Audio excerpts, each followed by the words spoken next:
The fire crackled softly in the cold night, surrounded by the dark silence of the alien forest. The planet, catalogued as Zent 2 by the Federation, was far from any patrol route or settlement. I was alone by choice. I had come to Zent 2 to be forgotten. My tent was barely standing, stitched together from salvaged ship cloth. I'd hunted a six-legged lizard earlier and was roasting its meat, watching the flames dance. Trying not to think about Earth or the war or her. Then I saw the silhouette, tall, graceful, otherworldly. She stood just beyond the light, cloaked in the shadows of the violet trees. The moment I noticed her, I reached for my blaster, but something in her presence told me not to fire. She stepped into the light. Her skin was a pale silver blue, almost glowing. Her long hair shimmered like strands of black starlight. Two thin fangs peeked from her lips. Not like a predator baring teeth, but like someone who had forgotten to hide a truth. Her eyes, red, glowing softly, locked with mine. A vampire, but not from Earth.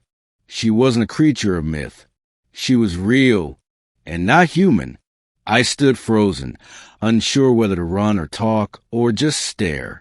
My heart beat wildly, yet I couldn't explain the absence of fear. She tilted her head slightly and said, with a voice like music slowed by sorrow, "You lit the fire. I didn't think anyone else would still have warmth." I blinked. "What?" She stepped closer, her bare feet silent on the leaves. "You're human. I haven't seen your kind in years." "How do you speak English?" "I drank from a man long ago. Language comes with the blood." She paused, her expression softening. "But don't worry. I'm not here to feed." I finally found my voice. "Then why are you here?" She looked at the flames like they were a memory. "I used to sit by fires. A long time ago. Before my people were scattered. Before the purge." I lowered my weapon slowly. "You're a survivor." Her lips curled into something like a smile, but there was too much grief behind it. "No, survivors want to live. I'm just existing." The silence returned, heavy now. Only the fire spoke. I motioned toward the log beside me. "You can sit if you want." She hesitated. Her kind probably weren't used to invitations. But she stepped forward and gracefully folded herself onto the log. Her eyes never left the flames. I passed her a piece of the roasted meat. She didn't take it. "I don't eat flesh," she said gently. "Not like this." I nodded. "Right. Blood." She looked at me then. "You're not afraid of me." "Should I be?" She leaned in just a bit, her voice low. "I could kill you before you screamed." "But you won't." "Why do you think that?" I held her gaze. "Because you're lonely, not hungry." That struck her. Her expression shifted, surprise first, then pain. "You're the first one to say that," she whispered. "Most just run. Or shoot." I poked the fire with a stick. Sparks leapt upward, swallowed by the night. She looked up at the stars. "I was born on a ship. My people fled after we were labeled abominations by the Galactic Synod. We didn't choose to be like this. Something in the stars changed us. A virus, maybe, or a curse. I don't know, but we lived. We adapted, and we drank."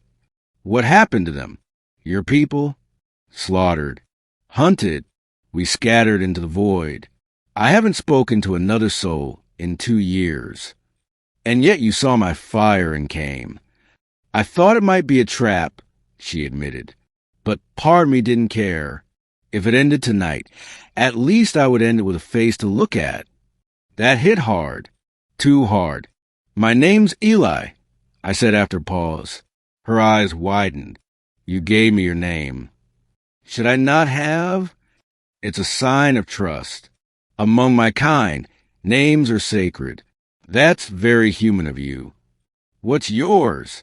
She hesitated. "Zarya," she finally said. I've not said it aloud in years. Zarya, I repeated, beautiful. She looked away quickly, but I thought I saw a flicker of something in her expression.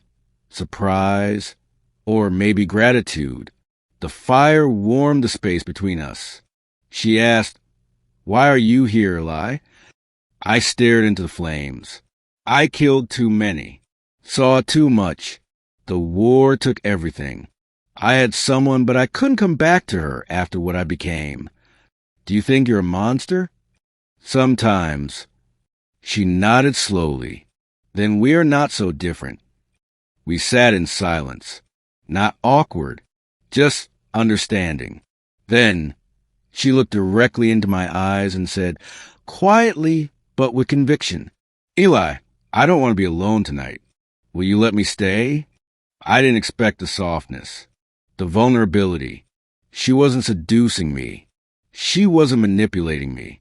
She was just a soul, begging not to be abandoned again. I nodded. She relaxed slightly, not like prey that escaped death, more like someone who hadn't been welcome in a very long time. We stayed there by the fire, not touching, not speaking, just breathing the same air.